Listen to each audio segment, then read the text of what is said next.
The year was 2479. Earth was no longer just a blue planet orbiting the sun.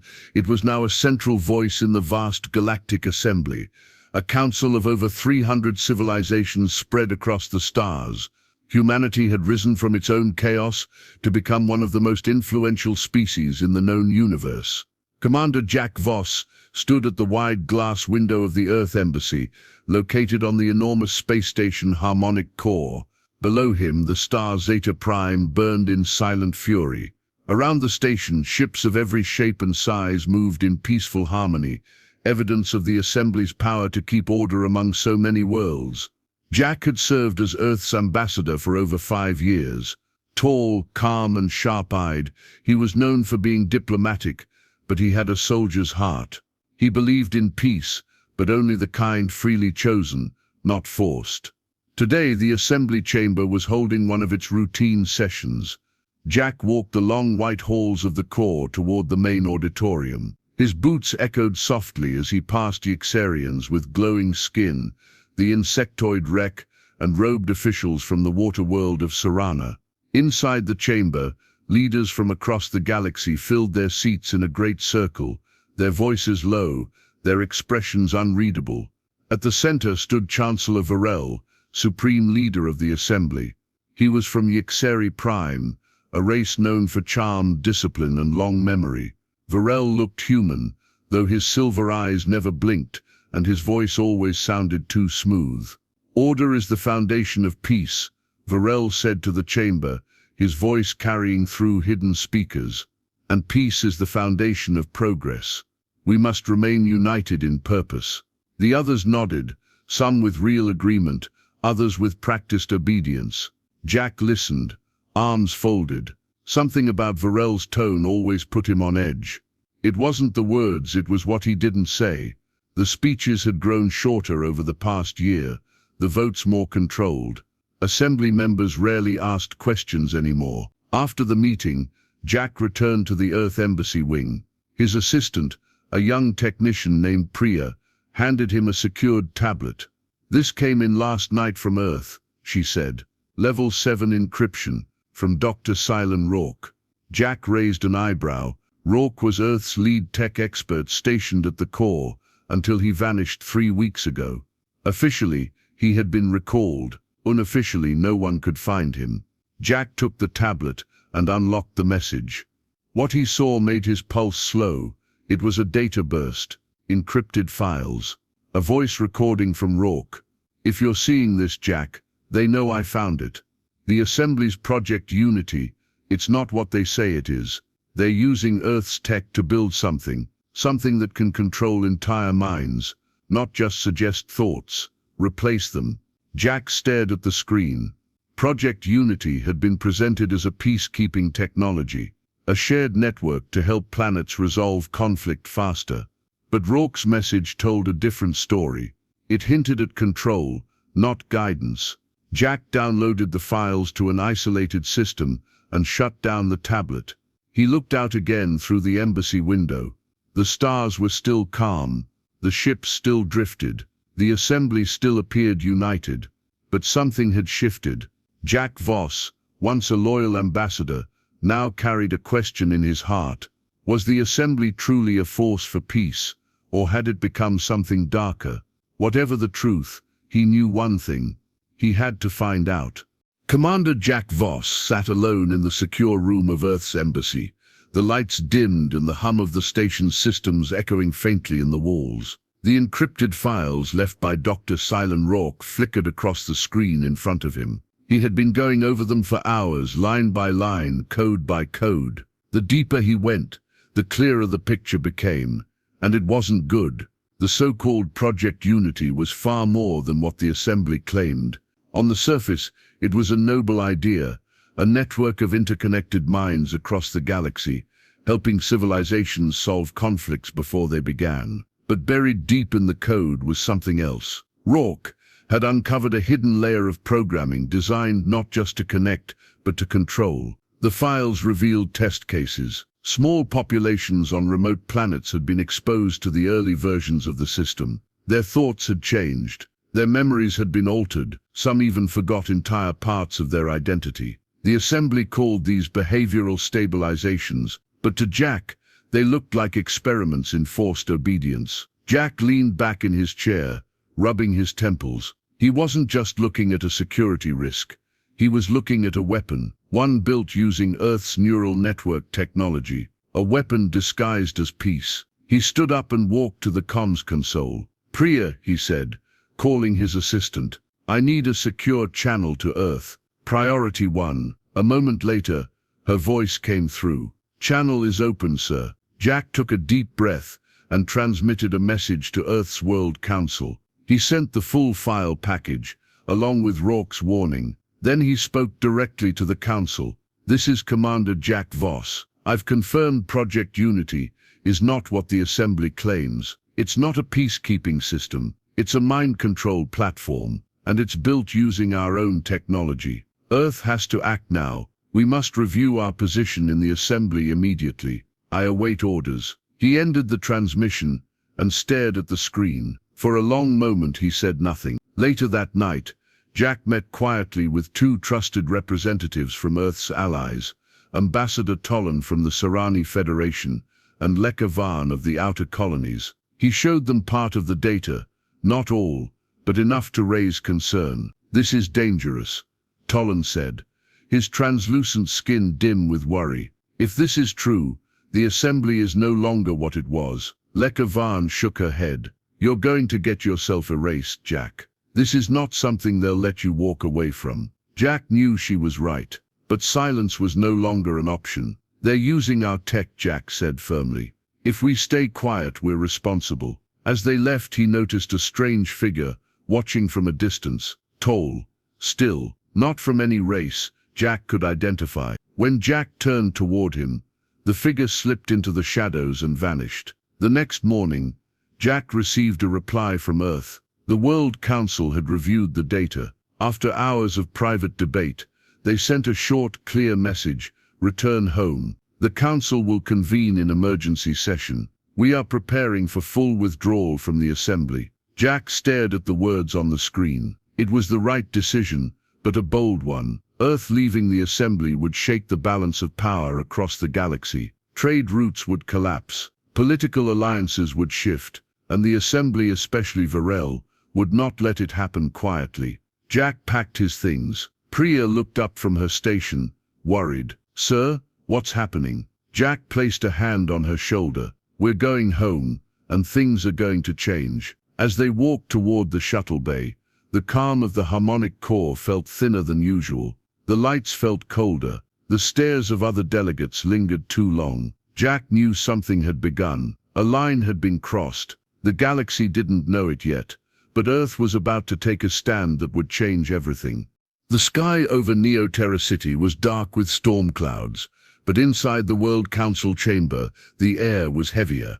Leaders from every continent sat around a curved table, their faces lit by glowing data screens. Commander Jack Voss stood at the center, still in his ambassador uniform, his posture firm and his voice steady. He had just finished presenting his findings: Dr. Rourke's files, the evidence of mind control tests, the hidden programming buried inside Project Unity. He had explained everything. Silence followed.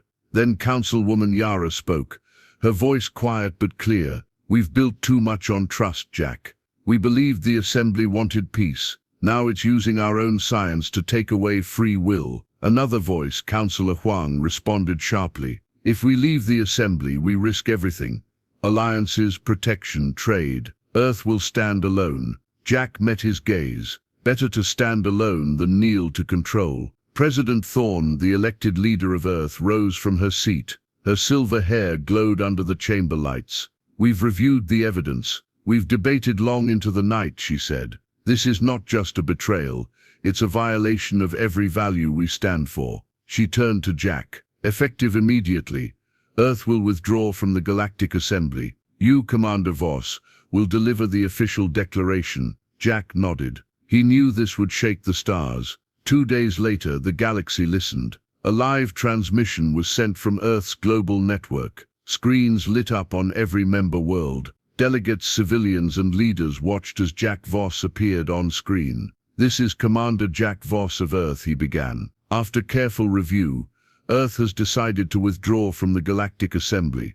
We do so not in anger, but in defense of freedom. We cannot be part of a system that hides manipulation behind promises of peace." He paused. "We will not allow our technology to be used to control others. Earth is open to peace, but not to submission." He ended the message. The signal cut. Across the galaxy, silence followed.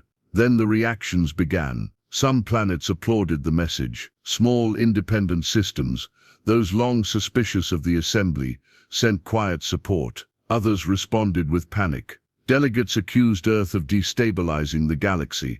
Assembly leaders rushed to calm the uproar. On the harmonic core, Chancellor Varel stood in his private chamber, eyes fixed on the fading screen. He did not move. Behind him, aides waited, nervous. Varel finally turned, voice like stone. "Send a message to Earth. They are in violation of the Assembly Charter. This is not withdrawal, it is rebellion." Back on Earth, life changed fast. Assembly trade ships stopped arriving. Galactic communication relays cut access to certain systems. Earth's orbital satellites detected sudden scanning pulses from unknown vessels. The Assembly was watching. President Thorne ordered the activation of Earth's planetary defense grid.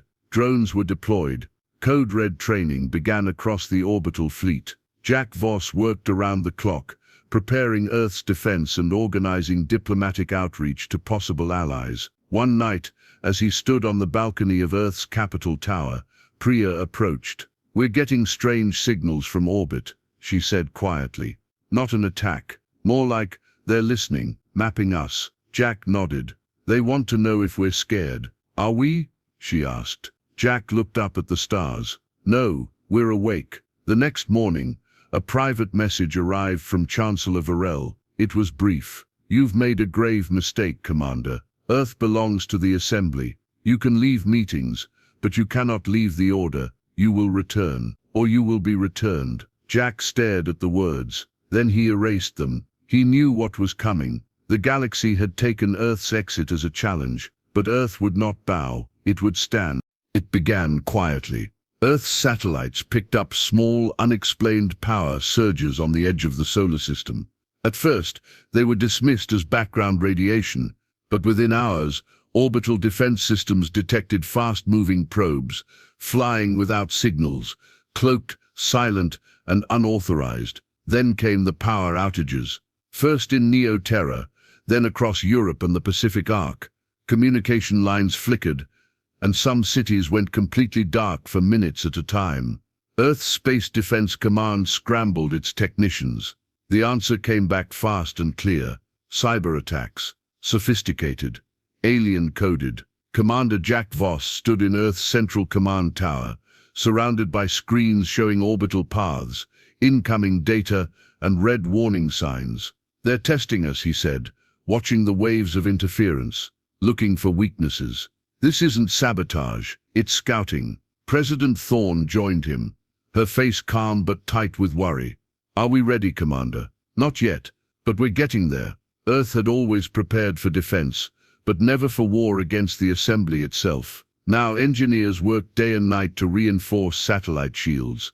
Defense grids were being updated with quantum encryption. Ground crews ran emergency drills.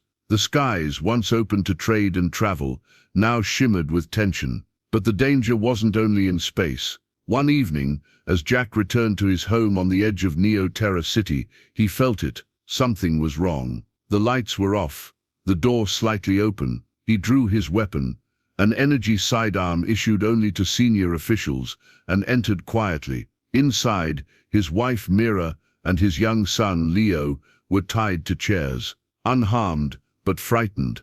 A tall figure in a black cloak stood behind them, holding a shimmering blade made of plasma. The figure turned, face hidden beneath a metal mask. "You were warned, Voss," the voice said.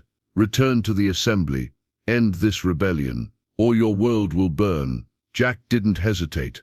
A sharp blast from his weapon hit the intruder's arm, making him drop the blade. The figure leapt backward, smashed through a window, and disappeared into the night. Security forces arrived minutes later, but the attacker was gone. Later, as medics checked on Mira and Leo, Jack stood outside, shaken but composed. The message was clear. This was personal now. The assembly wasn't just threatening Earth, it was threatening him. The attack only made Jack stronger. He requested a transfer to the Global Strategic Operations Center, a hidden command base deep beneath Antarctica. From there he led coordination between Earth's military branches and diplomatic signals to potential allies. Some responded.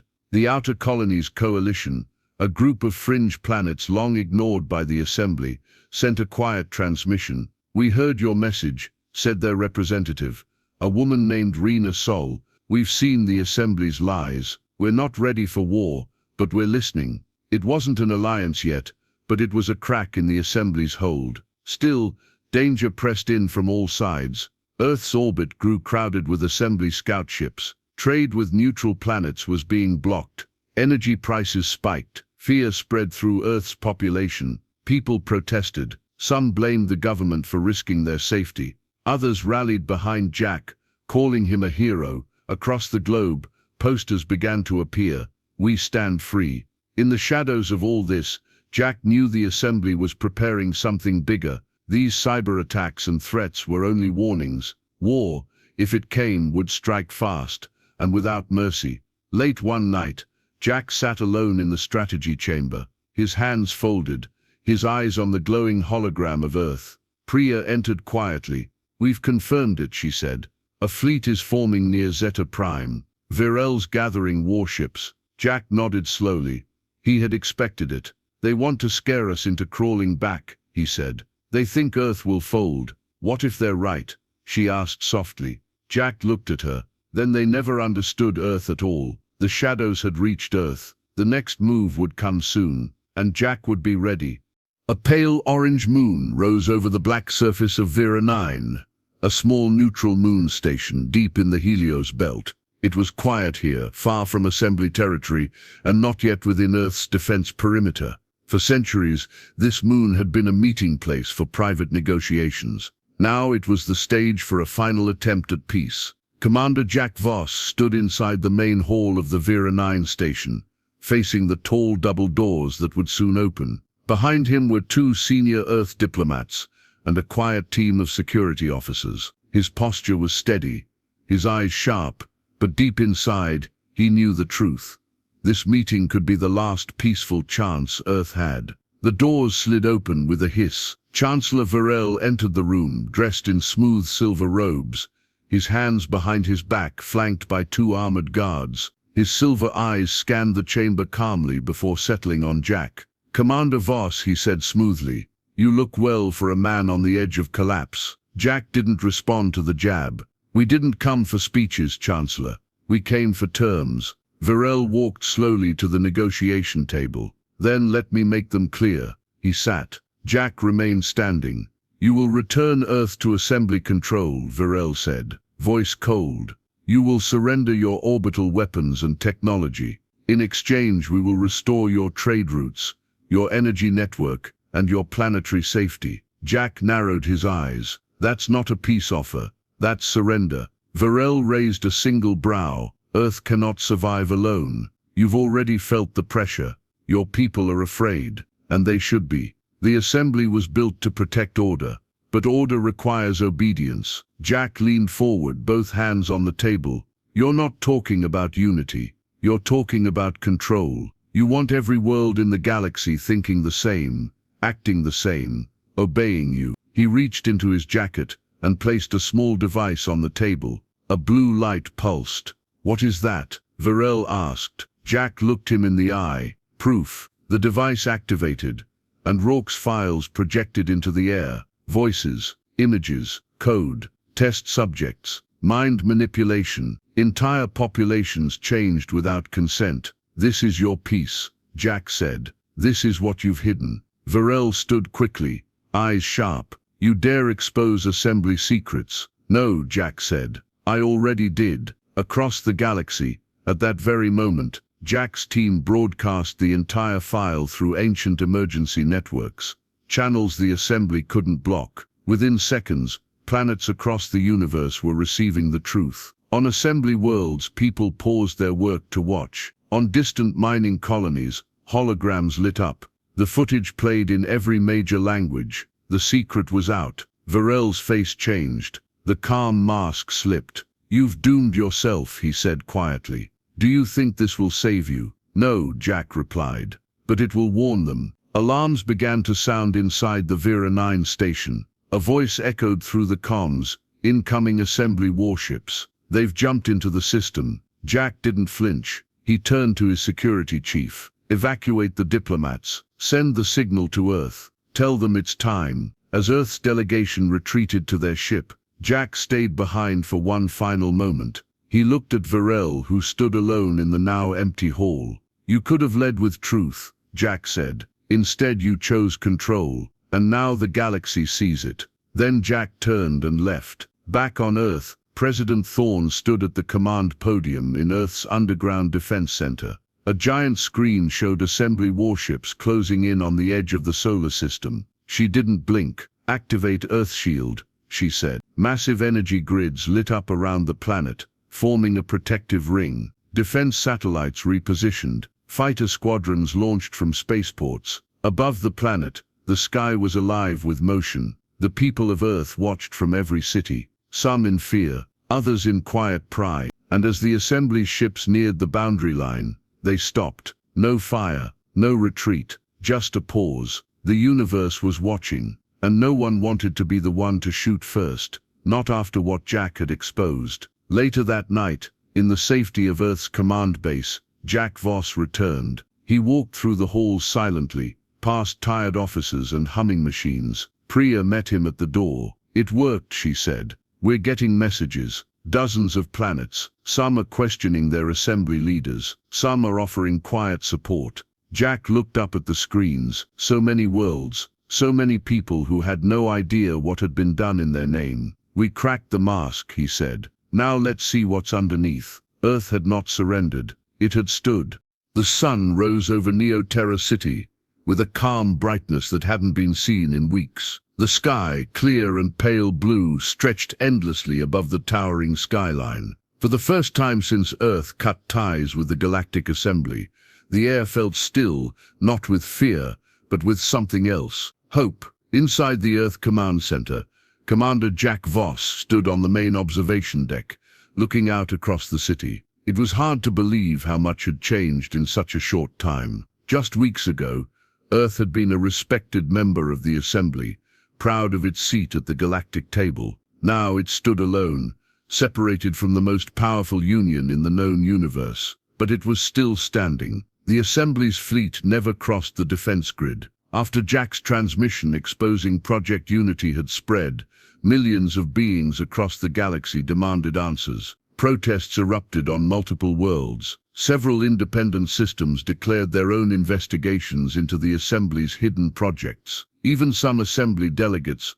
once loyal and silent, had broken ranks. Their voices, once quiet, now grew louder, and Earth had become a symbol of resistance, a symbol of freedom. Jack turned as President Thorne entered the observation deck. Her steps were slow, thoughtful. She joined him at the window, arms folded. "You've done something no one thought possible," she said quietly. "You made the Assembly pause." Jack didn't smile. "They're not finished, but neither are we." "No," she agreed. "But now we choose our path." Behind them, a group of young officers monitored the galaxy-wide feed. On the main screen, messages blinked in real time. Message from Arion Prime. "Your courage inspired our council. We've frozen Assembly communications and demand transparency." Message from Lasara System. "We are with Earth. We offer safe trade and information sharing." Message from Free Belt Colonies. "We've known the truth for years. Let's talk." Jack watched the messages scroll, one after another, each one a sign that Earth was no longer alone. There were still threats. Assembly fleets remained near the borders. Varel had gone silent, but Jack knew he was watching, waiting. Yet something had changed. The Assembly's hold on the galaxy was no longer invisible. The mask had cracked. The illusion was gone. Jack walked through the city later that day. No guards, no escort. People recognized him, but they didn't crowd him. Some nodded, some saluted quietly, others simply smiled. In a small park, a group of school children were drawing pictures on long sheets of paper. One showed a planet with a bright blue shield. Another showed ships forming a ring around Earth, protecting it. A little boy handed Jack a sketch of him holding a flag that read "Free World." Jack knelt and accepted it with a nod. "Why did you leave the assembly?" the boy asked. Jack looked into the child's eyes. "Because we believe people should be free to think for themselves. No one should take that away, not even if they say it's for peace." The boy nodded, like he understood. That night, Jack stood once more on the balcony of Earth's capital tower.